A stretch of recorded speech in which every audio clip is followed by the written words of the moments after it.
አንድ ሰው አብሮ የነበረ ሰው ለምን ይህን ልጅ ወደ ገደል ውስጥ አትጥለው? የቤተክርስቲያኒቱ መሪጌታ የነበሩ ሰው ነበሩ። እሳቸው አይነ ስውር ነበሩ። መንገድ ላይ መጥፋ እሳቸው መንገድ ላይ አግኝተውኝ ሰውየው አነቁ። አንድ ጓደኛዬ ብትር ይዞ ጠበቀኝ። በጣም አሳክቻ መጥፎ መንገድ ላይ ነው የጠበቀኝ።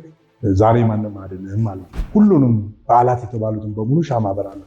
ነገር ግን በዚያ ቀን በአውሮፕላን አደጋ ፈጥሮ ያ ሰው ሞተ። ወደ ጌታ እመጣለሁ፣ ነገር ግን የማልተዋቸው በተለይ 3 ነገሮችን ውሳኔ አድርጌ ነው። የመጀመሪያው ማርያምን አልክድም የሚል ውሳኔ ነበረኝ። ሁለተኛው ሌሊት ላይ ነው። ምክንያቱም ከስርቆት ከክፋት ከአመፃ የሚገኙበት ሌሊት ላይ ባሉበት ይገኛሉ በተባለበት ቦታ ላይ በተሰበሰቡበት ቦታ ላይ ደረስን። ብዙ ካወራን በኋላ ድንገት አንደኛው ልጅ ተነስቶ በቃ ትልቅ ሉላ ይዟል። በቃ ደባል ጀመረ። እዛ በቃ እኔ እየመታኝ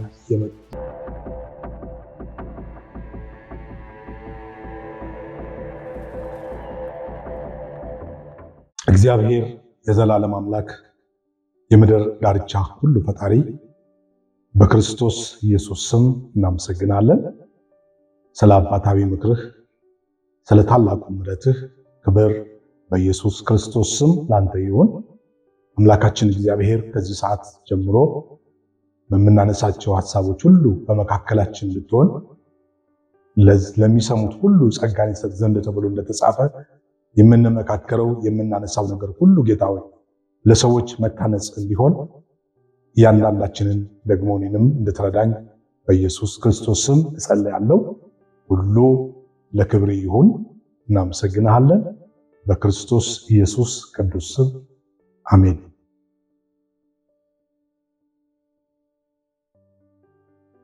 አመሰግናለሁ። ስሜ ፓስተር ክፍልኝ አዳነ እባላለሁ። ተወልጄ ያደግኩት በሲዳማ ክልል አሮሳ በምትባል ወረዳ ልዩ ቀበሌዋ ድኪቻ በምትባል ቀበሌ ውስጥ ተወልጄ ነው ያደግኩት። እድገቴ በዚያ አልቀጠለም። ምናልባት ከጥቂት ዓመታት በኋላ ካለንበት አካባቢ ወደ ባሌ ክፍለ ሀገር ወደምትባል ወርቃ በምትባል አሁን በአሁኑ ሰዓት ምዕራብ አርሲ ዞን የምትባል አሁን ወርቃ የምትባል ከተማ እዛ ነው ያደግኩት። ከአንደኛ እስከ 8ኛ ክፍል ትምህርቴን በዚያ ነው የተማርኩት። ከዚያም በኋላም ወደ ተለያዩ ስፍራዎች ሄጃለሁ። ከ9ኛ ክፍል ጀምሮ 10ኛና 9ኛ ክፍል አዶላ ክብረ መንግስት የምትባል ከተማ ላይ እዛ ተምሬያለሁ። 11ኛና 12ኛ ክፍል ሐዋሳ ነው የተማርኩት። እንግዲህ ትምህርት ሙሉ 12ኛ ክፍል ያጠናቀቅኩት ሐዋሳ ነው። ከዚያ በኋላ የነበረው ነገር ይህን ይመስላል። ልጅነቴ በተመለከተ ያው በተለይ ከተወለድኩበት ስፍራ አሁን ወደ አደግኩበት ስፍራ ሲሄድ በቤተሰብ መካከል ማለት በሀገር ውስጥ የተፈጠረው ችግር ምክንያት ብዙ ውጣ ውረዶችን ያው አልፌያለሁ። ምናልባት ከማስታውሰው ነገር እኔ ቤተሰብ እንደነገሩኝ ትንሽ የነበርንበት ቦታ ወደ አደግኩበት ቦታ ስንሄድ አካባቢው ላይ የነበረው ስደት ስለነበረ አንድ ነገር አስታውሳለሁ። ከነገሩኝ ቤተሰቦች ከነገሩኝ ትንሽ ክረምት ነበርና ክረምት ላይ የኔ አባት እኔን ተሸክሞኛል። ሌሎች ልጆች እንደዚሁ አብረውና ከተፈጠረው ክረምት ከመሆኑና ክብደት ከተፈጠረው የተነሳ አንድ ሰው አብሮ የነበረ ሰው ለምን ይህን ልጅ ወደ ገደል ውስጥ አትጥለው ተብሎ እንደነበረ አስታውሳለሁና ነገር ግን በጎን እናቴ አብራ ነበረችና ለሚያልፍ ቀን ለምን ያልክ ብላ ለተናገረችና እግዚአብሔር ከዚያ ገደል ውስጥ ከመጣል ለፈተኝ መነሻ ላይ ገቴ ላይ እናስታውሳለሁ። ከዛ በኋላ ያው እግዚአብሔር ረድቶኝ ወደ ጌታ መጣሁ። ወደ ጌታ የመጣሁት በ1988 ዓ.ም ጥር 4 ቀን ነው ወደ ጌታ የመጣሁት። ክብረ መንግስት ላይ ነው ጌታን ያገኘሁት። ከዛ በፊት የነበረው ህይወት በተመለከተ ያው ሰፊው ነገር በተለይ ከሃይማኖት ጋር የተያያዘ ኦርቶዶክስ እምነት ተከታዮች ነን ቤተሰብ በሙሉ። ስለዚህ ያንን በዚያ እምነት ውስጥ ነው የቆየሁት። ሃይማኖታዊ ቅናት ነበረብኝ። በሃይማኖታዊ ቅናት ውስጥ ነው ያደግኩት። ያ ደግሞ ብዙ ከመንፈሳዊ ነገር ሩቅ እንደሆነ አላደረገኝም። መንፈሳዊ ነገር ከኔ ሩቅ አልነበረም፣ ቅናት ነበረኝ። ስለዚህ በዛ ሁኔታ ውስጥ ያለው ራሴን በዚያው በነበርኩበት እምነት ሰንበት ትምህርት ቤት ውስጥ አገለግል ነበር፣ አገልጋይ ነበርኩ። እዚያ ውስጥ ያገለገልኩ ያለው ውስጤና ምኞቴ የነበረው ያው ወደ ገዳም መግባት ነበር። ገዳም መግባት ትልቅ ዓላማ ያድርጌ ነበረ። በዚያ ቦታ ላይ ተንቀሳቀስ የነበረው የኔ ታናሽ እህት አሁን በአሁኑ ሰዓት ገዳም ውስጥ አለች። ከእሷ ጋር ተመሳሳይ ዓላማ ነበረን። ነገር ግን አንድ ነገር አስታውሳለሁ። በዚያን ወቅት እኛ አካባቢ ከመንግስት ላይ አንድ ባህታዊ መጥተው ነበረ። እኚህ ባህታዊ እኔ ገዳም ለመግባት ሌሎች ሰዎችም እንደኔ ገዳም መግባት ፍላጎት ያላቸው ሀሳብ ያነሱ ነበርና እኔም ገዳም መግባት እፈልጋለሁ ብዬ ጠየኳቸው። እኚህ አባት ግን ለ3 ቀን ጸልይ ጊዜ ሰጡኝ እና ከሰጡኝ በኋላ በሶስተኛው ቀን በማለዳ ጥያቄውን ለመስማት ሀሳቤን ለመናገር ሲሄድ አንተ ለገዳም የምትገባ አይደለም ማለት አስታውሳለሁ። ገዳም የምትገባ አይደለም አሉኝ። በዚያው ከዛ በኋላ ያው መንፈሳዊ ነገር መፈለግ ነው የጀመርኩት። ብዙ ፈልጋለሁ፣ ብዙ ቅናት ነበረብኝ። በተለይ ከመንፈሳዊ ቅናት የተነሳ ሰዎች ብዙ መንገድ እንደሚፈልጉ ሁሉ እኔም ፈልጋለሁ። ከማስታወሳቸው ነገሮች አንዱ እኛ ከነበርንበት 30 ኪሎ ሜትር ራቅ ብላ ያለች ከተማ አለች እና እዛ ቦታ ንግስ ለመሄድ በእግር ነበር የምንሄደው። ያው ጽድቅ ለማግኘት ብዙ መንገድ ነው የተጓዝነው። ያ መንገድ ያው ብዙ አላዋጣም። ምክንያቱም እግዚአብሔር ቃል በተለያየ መንገድ ወንጌል የሚሰብኩ ሰዎች ነበሩ። ለነሱ ምላሽ አልነበረኝም። ምክንያቱም ተቃውሞ ነበረኝ። በተለይ በማርያም ላይ ያለኝ ጌታ በጣም ጠንካራ ስለነበረ ይህን እንዲያነሱብኝ ስለማልፈልግ በዚህ ጉዳይ ብዙ ትግል፣ ብዙ ዋጋ የከፈሉ ሰዎች፣ ብዙ የጸለዩልኝ ሰዎች፣ በብዙ መንገድ እግዚአብሔር ረድቶኝ በመጨረሻው ያው ቅድም ባልኩት ጊዜ ወደ ጌታ ለመጣ ችያለሁ። ክብር ለእግዚአብሔር ይሁን። እግዚአብሔር ረድቶኝ በዚህ ሁኔታ ውስጥ አለው። ወደ ጌታ ከመጣው በኋላ ያው እንደመጣው አልጋ ባልጋ አልሆነም ማለት ቀደም ብሎ ይቃወም የነበረው ነገር፣ ቀደም ብሎ በሰዎች ላይ እናገር የነበረው ንግግር በእኔ ላይ ጠንክሮ ነበር የመጣው።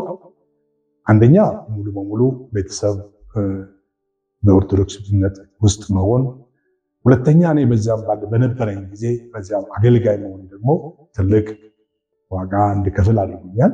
ነገር ግን እግዚአብሔር በሁሉ ነገር እየረዳኝ መንገዴን ያው አቅንቶልኝ ደርሻለሁ።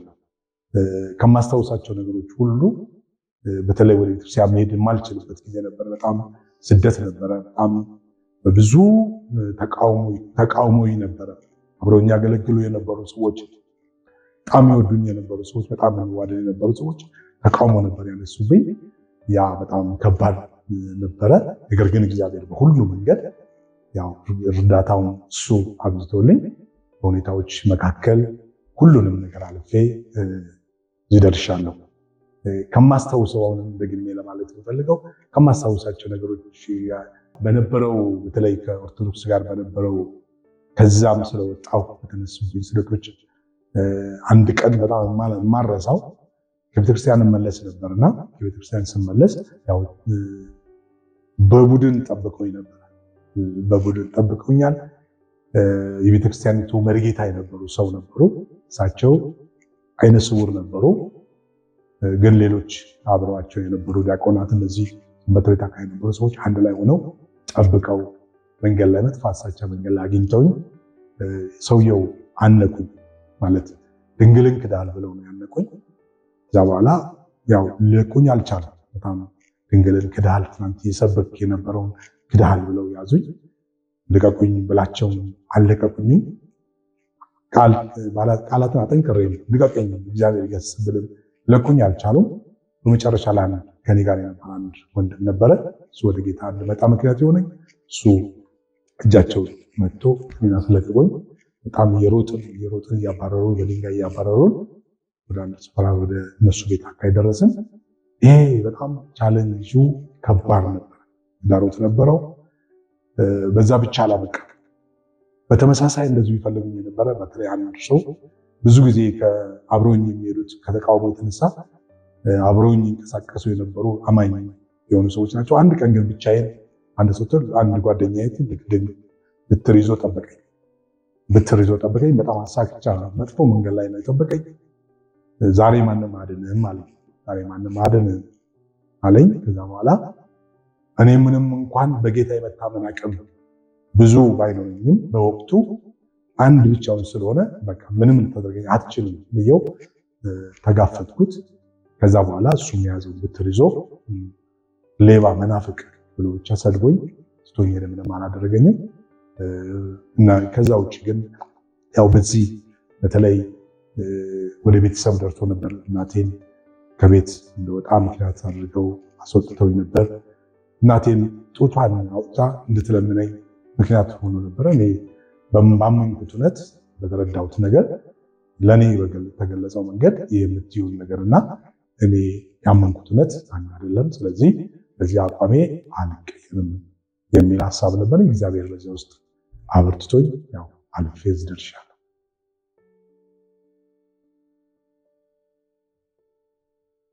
እንግዲህ በጌታ ከመሆኔ በፊት የነበረኝ ምልልስ ቀደም እንዳልኩት ሃይማኖታዊ ቅናት ቢኖረውም ከዓለም የተለየ ነገር አልነበረኝ። ብዙ ንክኪ ነበረው። ምክንያቱም የእግዚአብሔር መንፈስ ሰውን ካልተቆጣጠረ በስተቀር ሰው በሃይማኖት ውስጥ ሆኖ ህይወቱን ሊቀይር የሚችልበት መንገድ አልነበረም እና ምናልባት ሰዎች አድርገውታል የሚባል ኃጢአት ሁሉ አድርጌያለሁ። ምክንያቱም ከዛ ነፃ አላደረገኝም። ምክንያቱም በሰው ህይወት ውስጥ ውስጠኛውን ለውጥ መለወጥ የሚችለው እግዚአብሔር መንፈስ ብቻ እንደሆነ ተረድቻለሁ። ስለዚህ በዚህ ወጣትነት እድሜ ብዙ በወጣትነት መንገድ አልፌያለሁ። ያ ወጣትነት መንገድ ለሁሉ ነገር ቅርብ ነው። ለኃጢአት ቅርብ ነው፣ ለክፋት ቅርብ ነው። ሰዎች ለሚያልፉበት ነገር ሁሉ ተጋላጭ ነበር። አልጠበቀኝም። ያ አምናለሁ ብዬ የሚለው ነገር ወይም ደግሞ ሃይማኖታዊ ቅናቴ በብዙ ነገር የእግዚአብሔር ነገር እንድጠብቅ አላደረገኝም። ሃይማኖታዊ ቅናት ነበር። ሰዎች ማንኛውም ሰው እንደሚቀናው ሃይማኖታዊ ቅናት ነበር። በጣም አስታውሳለሁ። አንድ ጊዜ በጌታ የነበረ ወንድም ስለ ጌታ እየመሰከረልኝ እኔ ስለ ማርያም መሰክረት ነበር እና እሱ ወደ ላይ ሲጸልይ እኔ ደግሞ ወደ ታች ጸልያለሁ። ምክንያቱም የምጸልየው እኔ ወደ ማርያም ነው የምጸልየው፣ እሱ ወደ ኢየሱስ ነው የሚጸልየው። ያ ብቻ አይደለም። እነዚህ መንፈሳዊ ለውጥ ባይኖርባቸው ምናልባት ካልተሳሳትኩኝ ሁሉንም በዓላት የተባሉትን በሙሉ ሻማ አበራለሁ። ምክንያቱም ለእኔ ጽድቅ ነው ብዬ የማስብበት መንገድ ነው። እሱ ብቻ አልነበረም። በህይወቴ ውስጥ ትልልቅ ነገር ስለነበረ ስጸልይ ግራ የመጋባቱ ነገር ጎልቶ ነበር የነበረው። ግን እዚህ ውስጥም ሆኜ ከክፋት ተጠብቄያለሁ የምልበት መንገድ አልነበረም። ይህን የእግዚአብሔርን ነገር ደጋግመው ሰዎች ቢነግሩኝም ነገር ግን ትልቅ ወደ ውሳኔ ያመጣኝ የእግዚአብሔርን ቃል በተለይ አንድ ጓደኛዬ እሱ እንዲህ የሚል አንድ ጊዜ እየነገረኝ ከብዙ ከሰማሁት ቃል ተነስቶ አንድ ቀን ግን ስለ አንድ ምሳሌ ነገረኝና አንድ ሰው ስለ ጌታ ተመስክሮለት ውሳኔ ወስኖ ነገር ግን አንድ ጉዞ ብቻ ተጉዤ ልምጣ ብሎ በአውሮፕላን ጉዞ እንዳደረገ ነገረኝ። ነገር ግን በዚያን ቀን በአውሮፕላን ላይ አደጋ ፈጥሮ ያ ሰው ሞተ። ወስኗል፣ በጌታ ለመሆኑ ወስኗል። ነገር ግን ከዚህ ጉዞ በኋላ ብሎ ነበርና ልክ የዛ ይህችን ቃል ሲነግረኝ በዛች ቃል በቃ አሁን ወደ ምትልበት ቦታ ውሰደኝ አልኩት። በዚያው ምሽት ውሳኔ ውስጥ እንገባ አድርጎኛል። እንግዲህ ይህን ስናገር በብዙ ሰዎች ብዙ ጊዜ ስብከት ተሰብኬያለሁ እግዚአብሔር ቃል። እኔም ደግሞ በቻልኩት መጠን ለመከራከር የመከራከሪያ ነጥቦች ነበሩኝ። ያንን ነጥብ ይዤ እከራከር ነበር። ያ ግን የለውጤ መነሻ የሆነበት ቀን ነው ብዬ አስባለሁ።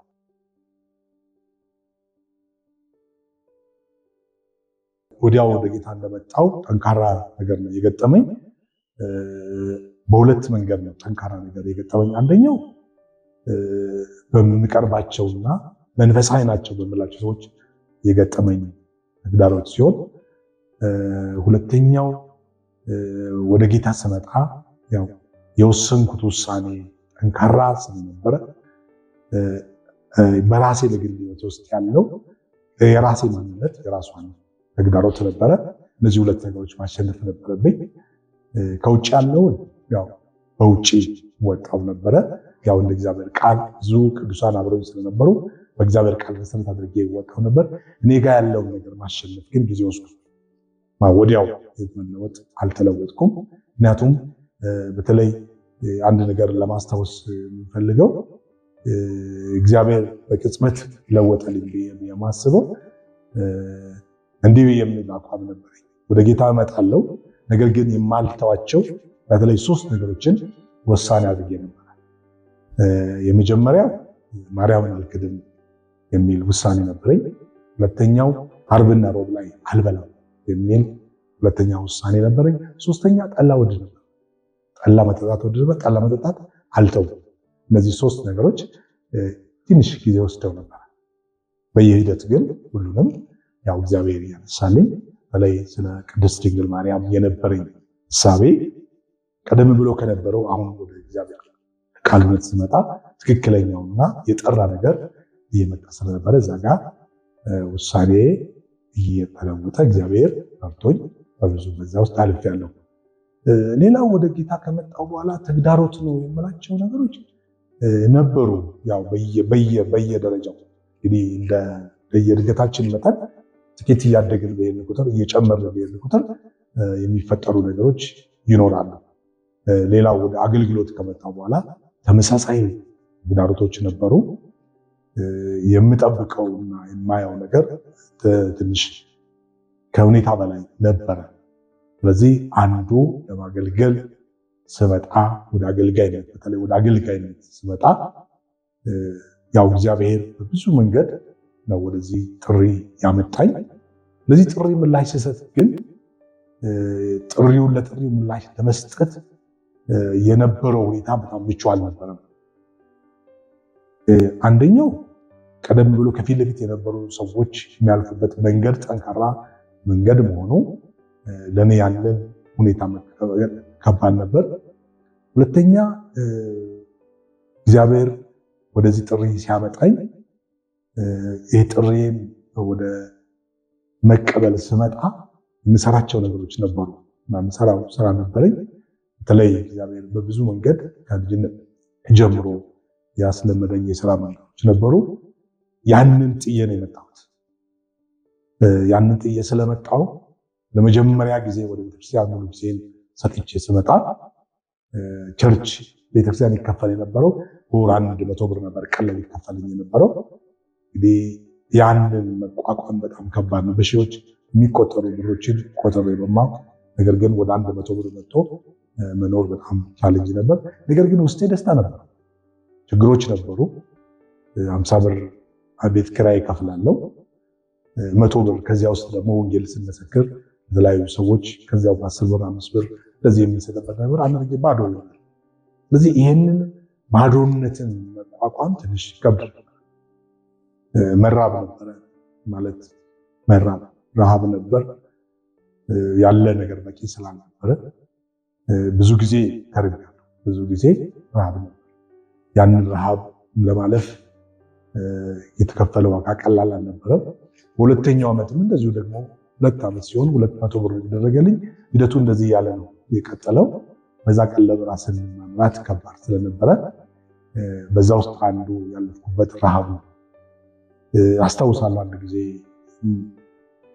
በጣም ከኔ ወንድም አለኝ። ከወንድሜ ጋር አብረን የምንኖረው አብረን እያለን ምንም የምንኖርበት ነገር ስላልነበረ እኔ ማታ ላይ በጣም ራበኝና ሲርበኝ ምንም ማድረግ ስላልቻልኩ ጨው አለ፣ ጨው በጨው ውሃ በጥቼ የጠጣሁበትን ቀን አስታውሳለሁ።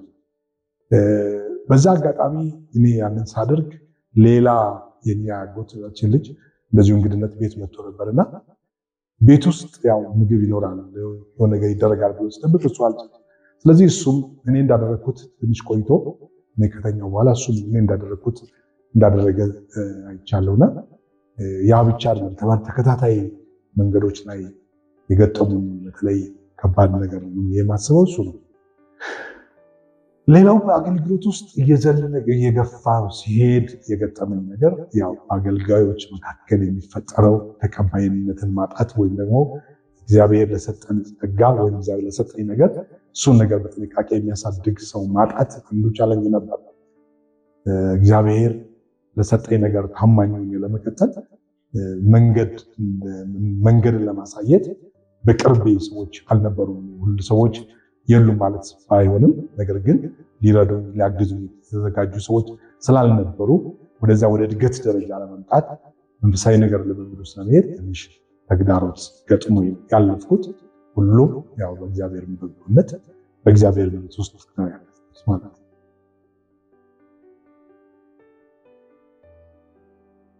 በ1992 ዓመተ ምህረት ነው ማለዳ ላይ እየጸለይኩ ያለው እግዚአብሔር ስለ ኤልሳ በነገሥት መጽሐፍ ላይ ስለ ኤልሳ ይናገር ነበርና በማለዳ እግዚአብሔር እየጸለይኩ ነው ጥሪውን የመጀመሪያው ጥሪ የሰማሁት ድምጽ ነው የምሰማው። 12 ጥማድ በሬዎችን ብሎ በሁለቱ ያለውን ነገር ሁሉ ጥሎ ሁለቱን በሬዎች መንፈር ቆር ሰባብሮ ወደ ውሳኔ እንደመጣ ያንን ክፍል ይናገር ነበር እግዚአብሔር። ከዚያ በኋላ ምንድነው ብዬ አለቅስ ነበርና እግዚአብሔር ጥሪ እንደሆነ የመጀመሪያውን የሰማሁት እዛ ጋር። ከዚያ በኋላ በተከታታይ 93 94 ላይ እንደዚሁ ተመሳሳይ ድምጾችን በሌሎች ሰዎችም እንደዚሁ ለኔም እግዚአብሔር ይናገር የነበረ ያንን ንግግር ካደመጥኩ በኋላ 94 ዓመተ ምህረት ላይ ድጋሚ ከ3 ከ4 ከ5 ጊዜ በላይ እግዚአብሔር እንደተናገረኝ እርግጠኛ ሆኜ 95 ዓመተ ምህረት የመጀመሪያው ወር ላይ ውሳኔ አመጣ። እንግዲህ ጥሪን በተመለከተ ሰዎች ስለ ጥሪ ያላቸው መረዳት ይለያያል። እግዚአብሔር ጠራን የሚሉበት ጥሪ፣ እግዚአብሔር ጠራን ብሎ ሰዎች የሚናገሩበት መንገድ ራሳቸው የሚሰጡት ስያሜ ሊሆን ይችላል። እግዚአብሔር ሲጠራ ግን ጥሪው ግልጽ ነው፣ አያሻማም። እግዚአብሔር ሲጠራ ሁኔታን አይደለም ማዕከል የሚያደርገው። ብዙ ሰዎች ትምህርታቸውን ከተማሩ በኋላ ወይም የመጽሐፍ ቅዱስ ትምህርት ከተማሩ በኋላ ከተመረቁ በኋላ ጥሪ እዛ ጋር የሚጀምር የሚመስላቸው ሰዎች ይኖራሉ። ወይም ደግሞ ሰዎች ጥሪን በራሳቸው በሰዎች አነሳሽነት የሚጠሩ ሰዎች፣ በተለይ ጥሪ አሁን ትክክለኛው ብዥታ ውስጥ መንገድ ሰው ገብቷል። ትክክለኛው ነገር እየታወቀ ያለበት ጊዜ አይደለም። ጥሪ ግልጽ ነው። ጥሪ ለባለቤቱ እግዚአብሔር የሚናገረው ባለቤቱ ነው። ማረጋገጫ ነው ሌሎች ሰዎች የሚናገረው። ብዙ ጊዜ ክፍተት የሚፈጠሩ በሰዎች መካከል ጥሪን በሰዎች ሰማው ወይም ደግሞ ትንቢት በሚናገሩ ሰዎች ወይም ደግሞ በሌሎች ሰዎች ሰማው ነው። ነገር ግን ጥሪ ግልጽ ነው። ጥሪ ደግሞ ለባለቤቱ ነው፣ ለማረጋገጫ እግዚአብሔር በቃሉ ይጠራል። እግዚአብሔር በነቢያት በኩል እግዚአብሔር መልእክት ሊናገር ይችላል። ዋናው ግን የጥሪ ባለቤት ራሱ ነው የሚሰማው። ምክንያቱም እግዚአብሔር በመጽሐፍ ቅዱስ ውስጥ ያየናቸው ሰዎች ሁሉ ሲጠራ ጥሪያቸው ከእግዚአብሔር ጋር ነበር። አንዳንዶችም ብያሉ። ነገር ግን እግዚአብሔር በመንገዳቸው ላይ እግዚአብሔር ታላቅነቱን እየገለጠ ወደ እግዚአብሔር ፈቃድ እንዲመጡ እግዚአብሔር እንዲያገለግሉ ነው የሚጠራቸው። ስለዚህ ስለ ጥሪ ያለው እይታ ሊቃና ሊስተካከል ይገባል። ምክንያቱም ጠሪው ራሱ እግዚአብሔር ኃላፊነትን ነው። ቀደም አንድ ነገር ብዬ ነበርና ከመጣው በኋላ በኑሮ የገጠመኝ ቻሌንጅ ነበረ ብያለሁ። ፈጽሞ ደስተኛ ነበር። አንድም ቀን አላጉረመረምኩም። አንድም ቀን ወደኋላ ለመመለስ አላሰብኩም። አንድም ቀን ቀድሞ አደርግ የነበረውን ነገር ባደርግ እንትቼ አላስብም። ምክንያቱም ሂደቱ ከባድ ነው። መንገዱ እግዚአብሔር ግን ስለነበረበት ደስተኛ ነበርኩ። ረጅም ዓመት እንደዚሁ 3ኛ ዓመት ላይ 300 ብር ተደርጎ በመጨረሻ ላይ ከ4ኛ ዓመቴ ላይ ወደ ትዳር እንደምመጣ ያው ሲነገረኝ፣ በዚህ ምክንያት በትዳር ላይ እግዚአብሔር ያው ወደ ትዳር እየመጣ ነው የሚል ነው 600 ብር ተደርጎልኝ በ600 ብር ነው የመጀመሪያ ትዳርን የወሰንኩበት ጊዜ። ስለዚህ ጥሪው ነው ደስታን የሚሰጠው፣ ጥሪው ነው ሰላም የሚሰጠው፣ ጥሪው ረፍት አለው፣ ጥሪው የውስጥ እርካታ አለው። ረሃብን እንድናስብ፣ ስደትን እንድናስብ አያደርግም። የምናልፍበትን መከራ እንድናስብ አያደርግም። ከውጭም ከውስጥም የሚነሳውን ድምፅ እንድናስብ አያደርግም። ጥሪ የጠራ ነገር ካለ እግዚአብሔር በዚያ ጥሪ ውስጥ ነው ህይወታችንን እየለወጠ የሚሄደውና ስለዚህ በጥሪ ትክክለኛው ጥሪ የሚያስጨንቅ አይደለም፣ አስጨነቀኝ የምንለው ሳይሆን ደስታ ነው፣ ረፍት ነው ያለበት ጥሪ ውስጥ ማለት ነው።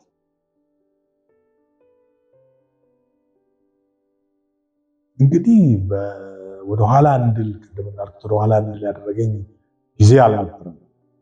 ነገር ግን በአገልግሎት ውስጥ በተለይ መሪ ከሆንኩ በኋላ መሪነት ጋር ያለው ተግዳሮት ከባድ ነበር። ምክንያቱም አንድ የሚፈለግ ነገር አለ። ሰዎች በራሳቸው ሁኔታ እንዲመራ የሚፈልጉት አመራር አለ። እንደ እግዚአብሔር ቃል ሲመራ ግልጽነት ባለው መንገድ ሲሆን ፈተና ነው። ስለዚህ ደግሞ እኔ እግዚአብሔር ከሰጠኝ ነገር ከብዙ ነገር ስለወጣው እግዚአብሔር ለሰጠኝ ነገር ታማኝ ነው ስለነበረብኝ መሪነት ላይ ያለኝ አቋም አንዳንድ ሰዎች ላይ ለአንዳንድ ሰዎች ምቹ ስላልነበረ ብዙ ተግዳሮቶች ደርሰውብኛል። ያ ተግዳሮት ቀላል አልነበረም። ነገር ግን ውስጤ ካለው ነገር አንጻር ያው እየጸለይኩ ነው ያሳለፍኩት። ያንን ወቅት ማስታወስ አንዳንዱ ሳስታውሰው ትንሽ ከበድ ይላል። ያለቀስኩበት ጊዜ ነበር። አንዳንድ ጊዜ ብቻዬን ያለቀስኩበት ጊዜ ነበረ። ማለት ሰዎች ሊረዱ አይችሉም። አንዳንድ ጊዜ ብቻችን ይሆናል። ሰው እግዚአብሔርን ሐሳብ ከያዘ ብቻውን ይሆናል። ብቻዬን የሆንኩበት ጊዜ ነበር። አንድም ሰው ሊረዳኝ የማይችልበት ጊዜ ነበር። በማደርገው ነገር ውስጥ ደግሞ ሰዎች የሚሰጡት ምላሽ በጣም ከባድ ነበርና እንደ ቤተሰብም እንደ ግልም የገጠመኝ ነገር አንዱ ብቸኝነት ነው። ብቸኝነት አንዱ ፈተና ነበረ። ከዚህ የተነሳ ብዙ እንድጸልይ፣ ብዙ እንድተጋ፣ እንድበረታ መነሻ ሆኖኛል። ያ እግዚአብሔር ፈቃድ ሆኖ አልፏል እና ብዙዎቹን ግን በእግዚአብሔር ጸጋ አልፌያቸዋለሁ። እንዲህ ነው ብዬ በጣም ተግዳሮት ነው ብዬ የማስብበት ነገር አልነበረም።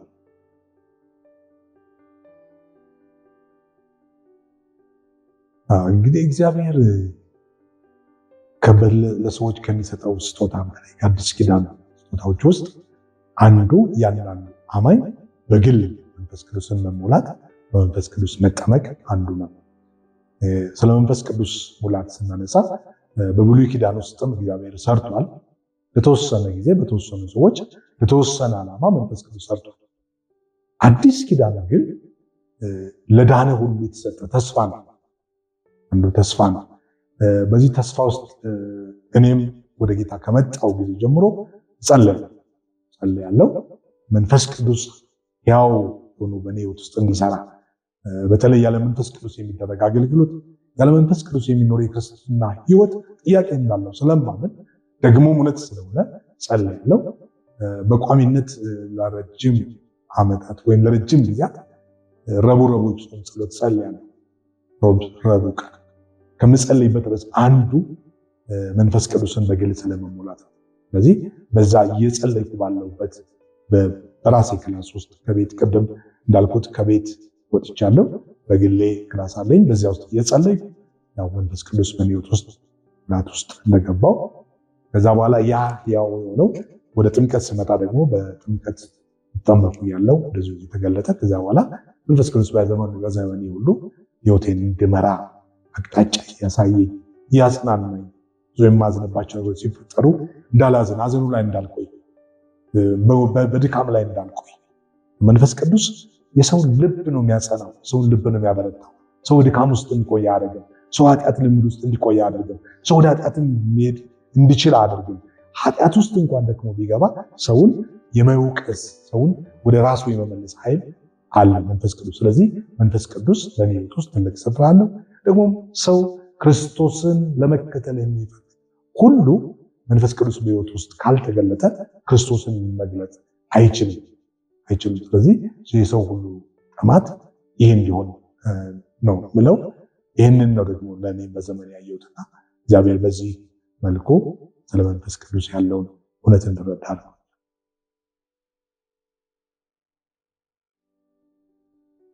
እንግዲህ በአገልግሎት በተለይ ሙሉ ጊዜ አገልግሎት እንደጀመርኩ ያው የተለያዩ ቦታዎች ለማገልገል ተጠቅሞኛል። በተለይ ረጅሙን ዓመት ወደ 22 ዓመት አካባቢ 21 ዓመት አካባቢ ሐዋሳ ነው ያገለግልኩት። ሐዋሳ ማገለግልኩበት በ21 ሙሉ ጊዜ አገልግሎት ውስጥ በአገልግሎት መጀመሪያ አካባቢ በተለይ እኔ ከማገለግልበት አጥቢያ ወጣ ብለን ወንጌል እንመሰክራለን። ወንጌል ስንመሰክር ሁልጊዜ ቀንም ማታም እንወጣለን። ነገር ግን አንድ ቀን ማለዳ ላይ ወጣን ከአንድ ሰው ጋር በጣም አስቸጋሪ የሚባሉ ሰዎች ባሉበት ቦታ ነው።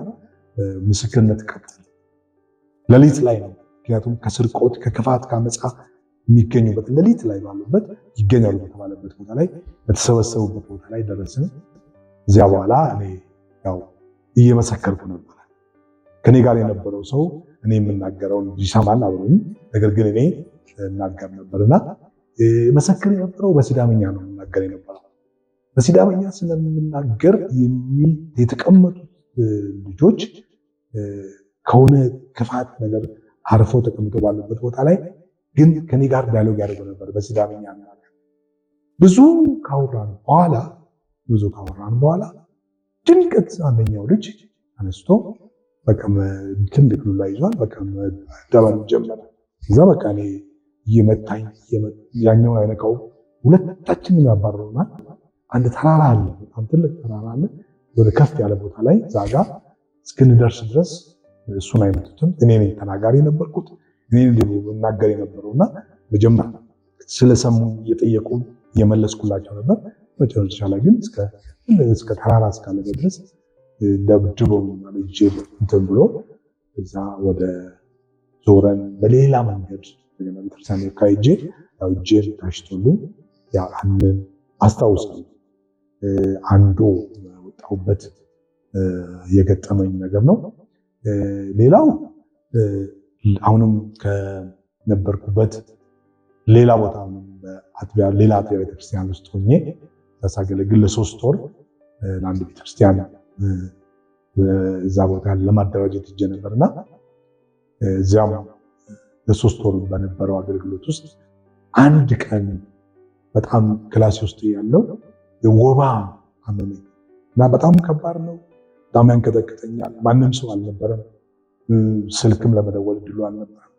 ረጅም ጊዜ በቃ ቤት ውስጥ ሆኜ ተጨንቄ እግዚአብሔር በተአምራት ራሱ ምንም ባላለበት በኋላ ሌሊቱ ነግቶ እንደገና ሰዎች መጥተው በሕክምና የወሰዱን ጊዜ አስታውሳለሁ። ያ ሌሊት የመከራ አስጨናቂ ሌሊት ነበር። እንደ ተግዳሮት ነው ብዬ ያንን መከራ ጊዜ አሳልፌያለሁ። እንደዚሁ ብዙ የመከራ መንገድ ነው ብዬ ባላስበውም ተቀባይነት ማጣት እንደዚሁ ተመሳሳይ መልኩ በሄድኩበት ደርሶብኛል። በሄድኩበት ቦታ ላይ የእግዚአብሔር እውነት ይዤ ያንን ግን ተቀባይነት ያጣሁበት ጊዜ ነበር። በዚህ በዛ ያዘንኩበት ነበር። መንፈስ ቅዱስ ግን አጽናንቶኝ በሕይወቴ አልፌያለሁ።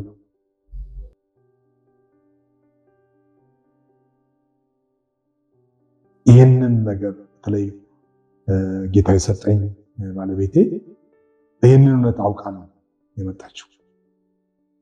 ስለዚህ በኑሮ ላይ ምናልባት ካለኝ ነገር አንጻር አልነበረም እና ጥሬ ላይ አቋም ነበራት። ያንን እውነት አክብራ ነው የመጣችው። ትልልቅ የሚመስሉ ድሎች ነበሩ። ያንን ድል ሁሉ አልፋ ስለመጣች እዛ ጋር በነበረው የተሰጠን እግዚአብሔር ባዘጋጀልን ነገር ላይ ያንን ተቋቁመን ማለፍ ይችላል። ወዲያው የመጀመሪያ ልጃችን እግዚአብሔር ሰጠን። ያም ልጅ ሲመጣ እግዚአብሔር እየረዳን በዛ መንገድ አልፈናል።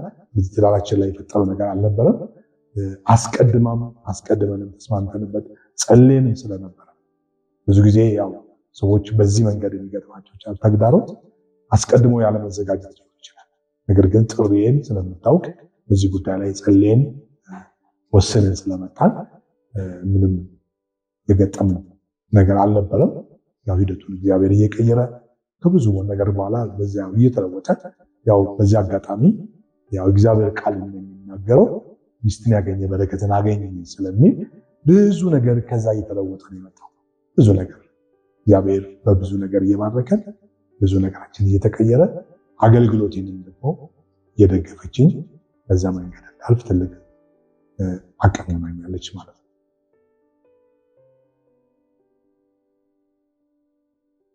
በመጨረሻ ልል የምፈልገው ነገር የመጀመሪያው ነገር ህይወት ነው። ህይወት ዋጋ የተከፈለበት ህይወት ነው። ክርስትና በክርስቶስ መስዋዕትነት የመጣ ህይወት ነው። ብዙ ጊዜ በሰዎች ውስጥ ይሄ እውነት ሲቀላ ያለውና ደም ነው የፈሰሰበት። ማንም ሰው እንደ እግዚአብሔር ቃል ለመኖር ከፈለገ ህይወቱ ላይ ትኩረት ማድረግ ይገባዋል። ዛሬ በብዙ መንገድ ሰዎች እውነትን ራሳቸው በሚገባጭ መንገድ አክፍተውታል፣ ክፉ አድርገውታል። ክርስትና እንዲጠላ መነሻ ሆነዋል። የሚያስጠላ ንግግር አለ። ሁሉ ነገር ህይወትን ማዕከል ያደረገ አይደለምና ክርስትና በክርስቶስ መስዋዕትነት የመጣ ክቡር ህይወት ስለሆነ ለክርስቶስ እውነት ሰዎች መደራደር የለባቸው፣ እውነት ላይ መደራደር የለባቸው። ይሄ ዋናው ነገር ነው። ሌላው እግዚአብሔር በየዘመናት መካከል የሚናገርበት መንገድ እንዳለው አምናለሁ። ነገር ግን እግዚአብሔር በዋናነት የሚናገረው በእግዚአብሔር በቃል ውስጥ ነው። ሰዎች ትንቢት የሚናገሩ ሰዎች፣ መገለጥ የሚናገሩ ሰዎች ምናልባት ትንቢትንም መገለጥንም የሚሰጥ እግዚአብሔር ነው። በሚሰጠው ስጦታ ውስጥ ግን ትኩረቱን ከጌታ ዘንድ ሰዎች ፈቀቅ የሚያደርጉ ከሆነ ጥያቄ። ስለዚህ ትንሽ ብዥታ ያለ ይመስለኛል። ብዥታው መጥራት መቻል። ምክንያቱም ትክክለኛውን የክርስቶስን ህይወት ለማወቅ የእግዚአብሔር ቃል መሰረት ያደረገ ህይወት መኖር ይገባል። ትንቢት ፍለጋ ሰዎች እየባዘኑ እየባከኑ ያሉበት ዘመኑ ስለሆነ ሰዎች እንዲሰበሰቡ የሚል ምክር አለኝ። እውነተኛው ነገር ቃል ውስጥ አለ። ወደ ቃሉ እንመለስ። በያው ወደ ሆነው መንፈሱ እንመለስ። እውነተኛውን የክርስቶስን ህይወት የክርስቶስን ደቀ መዝሙርነት ህይወት እንኑረው።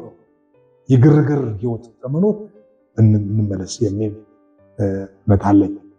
ሌላው ለወጣቶችም ምናልባት ለብዙዎችም መልእክት ይሆናል ብዬ የማስበው ዘመኑ ያመጣው ቴክኖሎጂ ብዙ ሰዎችን ከእግዚአብሔር መንግስት እያወጣቸው ያለው ምንም እንኳን ቴክኖሎጂ ውስጥ ያለው አስፈላጊና ጠቃሚ ቢሆንም እንኳን ነገር ግን ከእግዚአብሔር ሐሳብ የማውጣት አቅሙ በጣም ሰፊ ነው። ብዙ ሰዎች ወደ ቤተክርስቲያን መሄድ እየተው ነው ያሉት። ብዙ ሰዎች ማለት ነው። ብዙ ሰዎች ጊዜያቸውን ኢቭን እንኳን ቤተክርስቲያን ውስጥ እንኳን ተቀምጠው ሰዎች ልባቸው ከእግዚአብሔር ቃል ጋር ተያይዞ አይደለም ያለው። ይሄ አደጋ ነው። ይሄ ከእግዚአብሔር መንግስትም ሊያወጣ ይችላል። ስለዚህ ሰዎች ቴክኖሎጂ ጥሩ ቢሆንም እንኳን ወጣቶች በሚያደርጉት ነገር ውስጥ የእግዚአብሔርን እውነት እንዳይጥሉ ጥንቃቄ እንዳደርጉ ማለት እፈልጋለሁ። ምክንያቱም ብዙ ነገር እየተበላሸ ያለበት ዘመን ውስጥ ነው ያለነውና ስለዚህ ይህንን እንደ እግዚአብሔር ቃል ወደ እግዚአብሔር ቃል በመመለስ ህይወታቸውን ጠብቁ ነው። ሌላው እዚህ ጋር ለማለት የምፈልገው ዘመኑ አልቋል። ወደ ፍጻሜ ላይ ነው ያለነው። ክርስቶስ ሊመጣ ቀርቧል። ሰዎች ያለ ክርስቶስ እየሞቱ ነው ያሉት። እንደ ሀገር እንደ ዓለም የሚሰማው ነገር በጣም ከባድ ነው። ስለዚህ ሰዎች ወደ ክርስቶስ ሳይመጡ የእግዚአብሔር መንግስት ወራሾች ሳይሆኑ እየሞቱ ስላሉ በብዙ መንገድ ሰው በቻልነው ሁሉ የክርስቶስን ወንጌል በፍጥነት ልንሰብክ ይገባል። የክርስቶስ መምጫው መጨረሻ ደርሷል። ስለዚህ እርስ በርሳችን ከምንገፋፋ ይልቅ እርስ በርሳችን እየተሳሰብን የክርስቶስን ወንጌል ለዓለም የምንሰብክበት ጊዜ እጅግ ፈጥኗልና እሱን እንድናደርግ ለማለት እወዳለሁ። ሌላው ተያያዥ ነገር ነው። ያው እግዚአብሔር እድሉን ከሰጠን ገንዘብ ያለን፣ እውቀት ያለን፣ ጸጋ የተሰጠን፣ ሌላም ነገር ያለን ከወንጌል ውጪ የሆነ እውቀት፣ ከወንጌል ውጪ የሆነ ገንዘብ፣ ከወንጌል ውጪ የሆነ ጸጋ፣ ክርስቶስን ማዕከል ያደረገ ጸጋ ጥያቄ ምናልባት በእግዚአብሔር መንግስት ውስጥም ያስጠይቀን የሚችል ስለሆነ እዛ ላይ ተጠያቂ እንዳንሆን ሁላችንም በእግዚአብሔር ጸጋና በእግዚአብሔር ኃይል እንድንወጣው ያን የተሰጠን አደራ እንድናተርፍበት እንድንነግድበት ለማለት እወዳለሁ።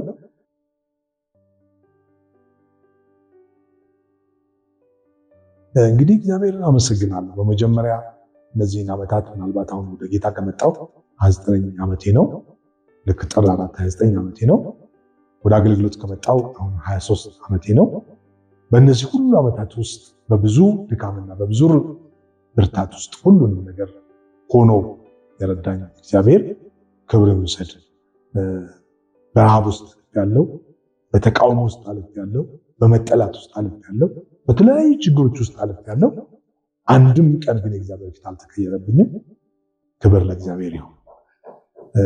ሌላው ለነዚህ ረጅም ዓመታት ምናልባት ባለቤቴ ዛሬ 19 ዓመታችንን ቀጣይ ሐምሌ 9 ላይ እንጨርሳለን።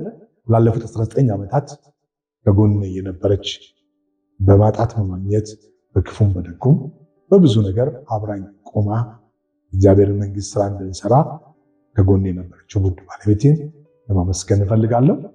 እንደዚሁም በአገልግሎቴ ከመጀመሪያው ጀምሮ እስከዛሬ በነበረው አገልግሎት ከጎን የቆሙ ሰዎች አሉ። ከጎን የቆሙ ሰዎች ነበሩ። ጓደኞች አሉ፣ አብረውኝ ያገለገሉ ሰዎች አሉ፣ በብዙ ነገር የረዱኝ ሰዎች አሉ። እነዚህን ቅዱሳን ማመስገን እፈልጋለሁ። እንደዚሁ ልጆቼን ማመስገን እፈልጋለሁ። 3 ልጆች አሉ። እነዚህ 3ቱም ልጆቼ ያው እግዚአብሔር በዚህ በወንጌል አገልግሎት ውስጥ ያለው የሰጠኝ ልጆች ናቸው። እነዚህ ልጆቼን ማመስገን እፈልጋለሁ። በቅርብም በርቁም ያሉ በስጋ ዘመዶቼ የሆኑ ቤተሰቦቼን እንደዚሁ ማመስገን እፈልጋለሁ። እግዚአብሔር ይመስገን።